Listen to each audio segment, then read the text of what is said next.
ஐயா வணக்கம். இன்னைக்கு காலையில ஸ்ரீரங்கம் ரங்கநாதர் கோவில்ல திடீர்னு ஒரு 300-400 பேரோட சேர்ந்து மிகப்பெரிய ஒரு ஆர்ப்பாட்டத்துல ஈடுபட்டிருந்தீங்க. இதே போல கடந்த வருடமும் நீங்க ஆர்ப்பாட்டத்துல ஈடுபட்டதா எனக்கு ஞாபகம் இருக்கு. என்ன காரணத்துக்காக இந்த ஆர்ப்பாட்டத்துல ஈடுபட்டீங்க ஐயா? முதல்ல உங்களை பத்தி சொல்லுங்க. நீங்க யாரு? உங்களுடைய பின்னணி என்ன? திருமால் அடியார்கள் குழாம் என்கின்ற தமிழகம் முழுவதும் பரவி இருக்கக்கூடிய ராமானுஜ தாசர்களுடைய இயக்கம், அதனுடைய தலைமை பதவியில் அடியன் இருக்கிறேன். அடியன் கே.பி. ஸ்ரீனிவாசன், பொள்ளாச்சி. அடியார்கள் குழாம் தமிழகத்தில் 36 மாவட்டங்களில் பரவி நிற்கிறது. ஒவ்வொரு மாவட்டத்திலும் 400-500 நிர்வாகிகள், 350 400 நிர்வாகிகள் ஒவ்வொரு மாவட்டத்திலும் ஏற்படுத்தி இருக்கிறோம். அவர்கள் மூலமாக அங்கே உறுப்பினர்கள் பல்லாயிரக்கணக்கில் ஒரு மாவட்டத்தில் கிட்டத்தட்ட 3,90,000 பேர் இந்த அடியார் குழாமுடைய உறுப்பினர்கள். இங்கு ஸ்ரீரங்கத்தில் 2015ஆம் ஆண்டு நடைபெற்ற சம்ரோஷணத்தின் போது கம்பத்தடி அனுமன் சிலை நகற்றப்பட்டு பிரதிஷ்டை செய்யப்பட்டது. பெரிய பெருமாளுடைய திருவடி உடைக்கப்பட்டு தோற்றப்பொழிவு மாறியிருக்கிறது. அதை எதிர்த்து மீண்டும் பழைய நிலைக்கே கம்பத்தடி அனுமனை நிறுவிட வேண்டும், பழைய யதார்த்தமான ஸ்தானத்தில் நிறுவிட வேண்டும் என்கின்ற ஒரு கோரிக்கையை தமிழக அரசிடமும் ஆணையரிடமும் தெரிவித்தும் அவர்களும் நகற்றியது உண்மை என்கின்ற தபால் எல்லாம் கொடுத்திருக்கிறார்கள். ஏராளமான கடித போக்குவரத்துகள், தபால் பரிமாற்றங்கள் எல்லாம் அறநிலையத்துறைக்கும் திருமால் அடியார் குழாமுக்கும் ஏற்பட்டிருக்கிறது. அந்த எல்லா தபால்களும் இங்கு இருக்கு. ஸ்ரீரங்கம் கோயில் பார்ப்பதற்கு அழகாக இல்லை என்கின்ற காரணத்தால் கம்பத்தடி அனுமன் கோயிலை இடித்து மேற்கூரைகளை பிரித்து சிறிய வரைபடம் ஒன்று தயாரித்து இந்த கோயிலை நிறுவியிருப்பதாக அறநிலைத்துறை அறிக்கை தந்திருக்கிறது. அடியனுக்கு தந்த தபால் அது. ஆழ்வார்கள் பாடிய திவ்ய தேசத்தினுடைய அழகை அதிகாரிகள் முயன்று அதிகாரிகளுடைய பார்வையில் அது அழகற்றதாக தோன்றுவது என்பது ரொம்ப முரணான ஒரு விஷயம். கம்பத்தடி அனுமன் அரங்கமும் அயோத்தியும் கம்பத்தடி அனுமனுடைய காவலுக்கு கட்டுப்பட்ட திவ்ய தேசங்கள். இதனால் ஏராளமான அவலங்கள் நாட்டில் நிகழ்ந்தது. பாரமேஸ்வர சம்ஹிதையில் பெருமாளுடைய சுயம் வியக்த கஷேத்திரமாகிய ஸ்ரீரங்கத்தின் பாரமேஸ்வர சம்ஹிதை தான் அதனுடைய சம்பிரதாயம். அந்த சம்ஹிதையின்படி இந்த கும்பாபிஷேகங்களின் போது ஜீர்ணோதாரணமான அல்லது ஏதாவது நலிவு ஏற்பட்டிருக்கூடிய தெய்வ சிலைகளில் மாற்றங்கள் எதுவும் செய்யாமல் அதே போல செய்யணும். இல்லைன்னா ராஜ்யாதிகளுக்கெல்லாம் நாசம் சம்பவிக்கும் என்று ஸ்ரீரங்கத்தின் பாரமேஸ்வர சம்ஹிதை சொல்கிறது. அந்தபடிதான் இப்போ பெரிய பெருமாளுடைய திருவடி உடைத்ததால் அன்றைய அரசு மிகப்பெரிய ஒரு துயரத்தை சந்தித்தது. இந்த அரசு, அதற்கு பின்பு ஏற்பட்ட அரசு, இந்த அனுமனுடைய சிலையை நேரடியாக பழைய இடத்தில் நிறுவுவதற்கு மறுத்து வருகிறது. இந்து சமய அறநிலைத்துறை அமைச்சரையும் பார்த்தோம், அதிகாரிகளை பார்த்தோம், ஏராளமான பிரார்த்தனை கூட்டங்களை அறவழியிலே நடத்தினோம்.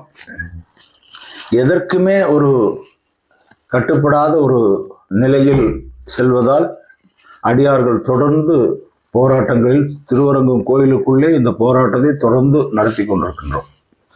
எந்த நிலையிலும் கம்பத்தடி அனுமனை பழைய இடத்தில் நிறுவாமல் விடப்போவதில்லை. ஸ்ரீரங்கம் கோயில் அமைதியான வழியிலே அமைதியாக இதை நடத்தி செல்வது இயலாத ஒன்று. அடியார்கள் தொடர்ந்து இந்த போராட்டங்களில் ஈடுபடுவார்கள். இங்க பக்தர்களை எல்லாம் மறித்து அவர்களை எல்லாம் தடை செய்து ஒரு போராட்டத்தை துவக்க வேண்டும் என்பதில் எங்களுக்கு உடன்பாடு இல்லை. அதனாலதான் நாங்க பக்தர்களை தடுக்கிறது இல்லை. எங்கெங்கோ இருந்து பல ஊர்களிலிருந்து பல மாநிலங்களிலிருந்து வந்திருக்கக்கூடிய பக்தர்கள் அரங்கனை சேவிக்காமல் சென்று விட்டால் அவர்களுடைய மனங்களிலே பெரிய ஒரு துயரமும் துக்கமும் ஏற்படும் என்கின்ற காரணத்தினால் நாங்கள் பக்தர்களை தடுப்பதில்லை. அவர்களுக்கு வழிவிட்டு இந்த போராட்டத்தை முன்னெடுக்கிறோம். வெகு விரைவில் இதற்கான நீதிமன்றம் செல்ல அவர்கள் வலியுறுத்துகிறார்கள். அரசும் காவல்துறை ஆணையர் அலுவலகமும் காவல்துறையும் நீதிமன்றத்தை நாடுமாறு எங்களுக்கு உபதேசம் செய்து வருகிறார்கள். அதை ஏற்க முடியாது. எம்பெருமானார் சுவாமி எம்பெருமானாருடைய சிஷியர்களாகிய திருமால் அடியார்கள் திருவரங்கம் கோயிலை நீதிமன்றத்தில் கொண்டு வந்து நிறுத்தி அதன் மூலமாக ஒரு முடிவை ஏற்பது என்பது எங்களை பொறுத்த வரைக்கும் அது அவசியமற்றதுன்னு பார்க்கிறோம். அது பல முறை கோயிலுக்கும் சொல்லியிருக்கிறோம். அடியார்களை வேணா நீங்க நீதிமன்றத்தில் போய் தடுங்க, வர முடியாதபடி. நாங்கள் போய் எங்களுடைய பெருமாளை கொண்டு போய் நாங்கள் நீதிமன்றத்தில் ஒரு பொருளாக வைத்து வாதம் செய்ய விரும்பவில்லை. நாட்டினுடைய நலன் கருதி, சமுதாய நலனுக்கும் நாட்டு நலனுக்கும் இது போன்ற இந்த கம்பத்தடி அனுமனுடைய விலகல் மிகப்பெரிய சிக்கல்களை ஏற்படுத்தும் என்கின்ற காரணத்தில் அதை நேரடியான இடத்திலே பழைய வேதவியாசகர் காலத்தில் ஸ்தாபிக்கப்பட்ட அனுமன் சிலையை அதே இடத்தில் வைத்து நடத்தி வர வேண்டும் என்கின்ற ஒரு கோரிக்கையை முன்வைத்திருக்கிறோம். இந்த கம்பத்தடி அனுமன் தான் ஸ்ரீரங்கம் கோயிலினுடைய பலிபீடம், கொடிக்கம்பம், கருவறைக்கு காவல். 5 அனுமன்களுடைய காவலில் தான் திருவரங்கம் திகழ்கிறது. உள்ள போனீங்கன்னா ரங்கவிலாஸ் மண்டபம் தாண்டினதுமே வீர ஆஞ்சநேயர்னு ஒருத்தர் இருப்பார். அவர் தான் வரக்கூடிய பக்தர்களை எல்லாம் அடையாளம் காண்கிறார். இந்த தகவல் தாயார் சன்னதி வரைக்கும் இந்த தகவல் போகும்.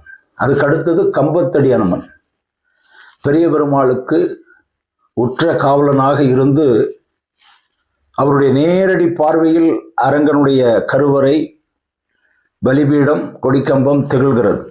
அதனால்தான் அப்போ அந்த சிலை ஸ்தாபிக்கப்பட்டிருக்கும் போது அதற்கு திருமஞ்சனம் செய்யணும்னா சைடில் பட்டாச்சாரியர்கள் சைடில் நின்றுதான் அது பண்ணுவோம். ஒரு நிமிடம் போலும் அனுமனை மறைக்க முடியாத வண்ணம் அந்த சிலை ஸ்தாபிக்கப்பட்டது அந்த காலத்துல.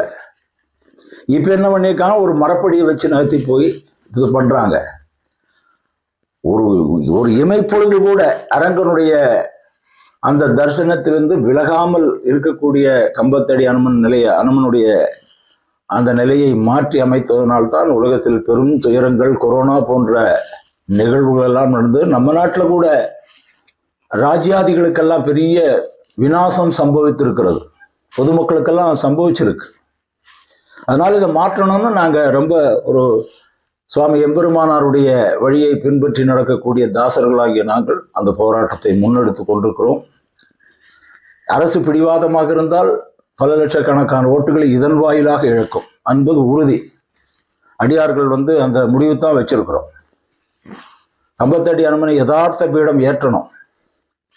திருவரங்க நகரம் பொதுவாகவே திருக்கோயிலுக்கு எதிரான நிலைகளில் இருக்கிறதுங்கிறது மட்டும் ஸ்பஷ்டமான உண்மை.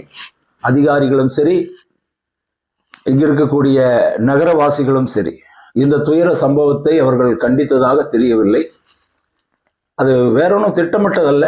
அவர்களுக்கு அதனால் பல விதமான இன்னல்கள் ஏற்படுகிறது என்கின்ற காரணத்தினாலும் அவர்களுடைய வாழ்வாதாரங்களுக்கு சிக்கல்கள் ஏற்பட்டு விடும் என்கின்ற காரணத்தினால் அவர்கள் ஒரு வகையில பயந்து கோயில் நிர்வாகம் எதிராக திரும்பிவிட்டால் என்ன செய்வது என்கின்ற நிலையிலெல்லாம் கூட இன்று நகரவாசிகள் இருப்பதாகத்தான் இதை பார்க்க முடிகிறது. அது அவர்களுடைய குற்றம் அல்ல. ஆனால் நடந்திருக்கக்கூடிய நிகழ்வானது மிகப்பெரிய கொடிய நிகழ்வு. இந்த கம்பத்தடி அனுமனை விலக்கிய 13 பேரும் துர்மரணத்தை எய்தார்கள். கம்பத்தடி அனுமனை விலக்கிய போது சென்னையில் பெரும் வெள்ளம் வந்தது. அதற்கு பின்பு அமைந்த அரசு, இந்த சிலை நகற்றலுக்கு பின்பு அமைந்த அரசு பேராபத்தை சந்தித்தது, பெரிய இழப்பை சந்தித்தது. நீங்க சொல்றது அனைத்து இந்திய அண்ணா திராவிட முன்னேற்ற கட்சி அல்ல, பொதுவாக அப்போ நீங்க சொல்றது இந்த சம்பவம் நடந்ததுக்கு அதிமுக அரசு தான் காரணம். அது அரசியல் பேசல. ஆனா ஆன்மீக அரசுன்னு சொல்லக்கூடிய அதிமுக எப்படி இப்படி ஒரு இறைவனுக்கு எதிரான நிலைப்பாட்டை எடுத்து அது அன்றைக்கு இருந்த அறங்காவலர் குழு பெரும் பணக்காரர்களாக இருந்தார்கள். தன்னுடைய பணத்தினுடைய மகத்துவங்களை காட்டுவதற்காக கோயிலில் பலவிதமான செயல்களில் அவர்கள் அரங்கேற்றினார்கள். அது ஒரு வகையில் அஞ்ஞானமாக கூட இருக்கலாம். இது அன்றைய முதலமைச்சருக்கு தெரிஞ்சிருக்காது. அன்றைய முதலமைச்சர் அதீத ஈடுபாடு கொண்டாங்க. ஆன்மீகத்தில் அவர்கள் ஈடுபாடு கொண்டவர்கள் தான். ஆனால் ஸ்ரீரங்கத்துக்கு நியமித்த அறங்காவலர் இவருக்கு இந்த செய்திகள் எல்லாம் எப்படி பரிமாறினார்னு தெரியல. இந்த திருவடி உடைத்த போது அந்த அம்மாவுக்கு இதெல்லாமே தெரியும். கம்பத்தடி அனுமனை விளக்குனதும் இந்த இந்த அம்மையாருக்கு திருவடி உடைக்கப்பட்டதுன்னு சொல்றீங்க இல்லையா? எப்படி எந்த அர்த்தத்துல சொல்றீங்க? அதற்கான ஆதாரங்கள் என்ன இருக்கு? பெரிய பெருமாளுடைய திருவடி நல்ல ஆஜானுபாகுவான திருவடி. கால் சதங்கில தான் முத்து பவளம் வைரங்கள் எல்லாம் இருக்கு. அது வந்து அந்த நட்சத்திரங்கள் இருப்பதாக, நவகிரகங்கள் எல்லாம் அந்த சதங்கியில் இருக்கிறதாக அர்த்தம். அந்த திருவடி தோற்றம் ரொம்ப அழகா இருக்கும். இப்ப இருக்கிற திருவடி என்ன, திருவடி உடைத்திருக்கிறார்கள். அதற்கான ஆடியோ வீடியோ எல்லாம் எங்கிட்ட இருக்கு. இங்க இருக்கக்கூடிய அர்ச்சக பெருமக்களே அதை என்கிட்ட பரிமாறி இருக்காங்க. திருவடி உடைத்தது உண்மை. பழைய அந்த படத்தையும் பாருங்க, இப்ப இருக்கக்கூடியது பாருங்க. இல்ல, அதற்கான ஆதாரம் இப்பதும் வச்சு இருக்கு இருக்கு இருக்கு ஆதாரம் இருக்கிறது. நாங்க இப்போ அந்த அரங்கனுடைய திருவடி உடைத்த ஒரு நிகழ்வும் கம்பத்தடி அனுமன் சிலை என்கின்ற இந்த ரெண்டு நிகழ்வுல கம்பத்தடி அனுமனே முதல்ல கொண்டு வந்து அங்க காவலில் இருக்கணும், செக்யூரிட்டி ஃபார்மிங். அதை செய்யாம பெரிய பெருமாளுடைய திருவடியை திருத்தி புண்ணியம் இல்லை. முதல்ல செக்யூரிட்டி பலப்படுத்தணும் கோயிலுக்கு. அது கம்பத்தடி அனுமனை அந்த பழைய இடத்தில் இருக்கணும். அந்த பழைய இடத்துக்கு அவர் ஏறிட்டாலே எல்லா விதமான சுபிஷங்களும் நடக்கும். எல்லாரும் இந்த அரசியலா பார்க்கலாம். பெரிய பெருமாளுடைய திருவடியை உடைத்த அந்த நிலையில் ஆழ கிடைத்த ஒரு வாழ்வு வாழ முடியாமல் போனது அந்த அரசு. இது அவர்களுடைய அன்பர்கள் எல்லாம் இதை எப்படி எடுத்துக்குவாங்க தெரியாது. ஆனா உண்மை சம்பவம் இது. எனக்கும் கூட அதுல துயரம் உண்டு. அந்த அம்மையாரும் வந்து திருவடி சம்பந்தி, அதாவது ராமானுஜ சம்பந்தம் பெற்றவர்கள். அவர்களுக்கு எப்படி இருந்தாலும் அரசு முதல்வர் தான் அதுக்கு பொறுப்பேற்க வேண்டிய ஒரு நிலையில் இருக்கிறார். அரியலூர் ரயில் விபத்து ஏற்பட்ட போது லால் பகதூர் சாஸ்திரி ரஷ்யாவிலிருந்து ராஜினாமா பண்ணார்.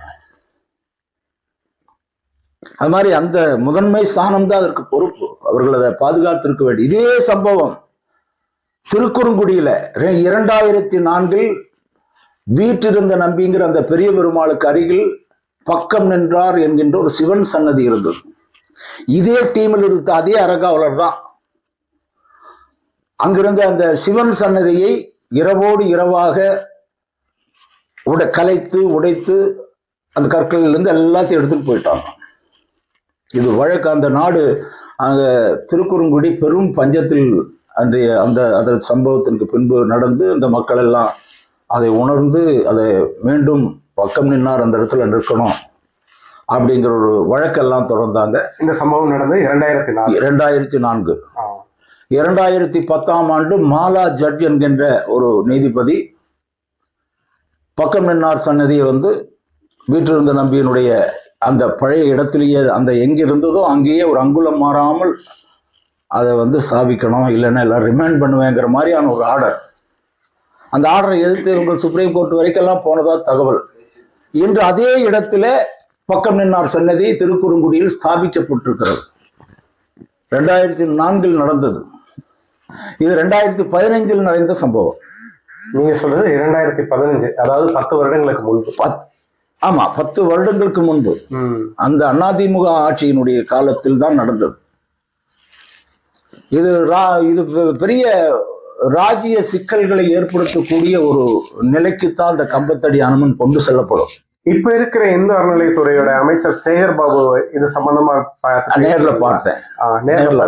சேகர் பாபு என்ன சொன்னார்? அவர்கள் ஆட்சியில் செய்து என்னால் ஒன்றும் செய்ய முடியாது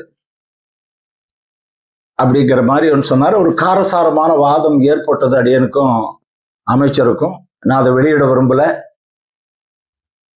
அதோட அதை அவரையே பார்த்தோம், முதல்வரை பார்ப்பதற்காக முயன்றோம், ஆணையரை பார்த்தோம், திருவரங்கம் கோயிலே அதுக்கான தபால்கள் எல்லாம் கொடுத்து எல்லா தபால்கள் அடையங்கிட்டு இருக்கு.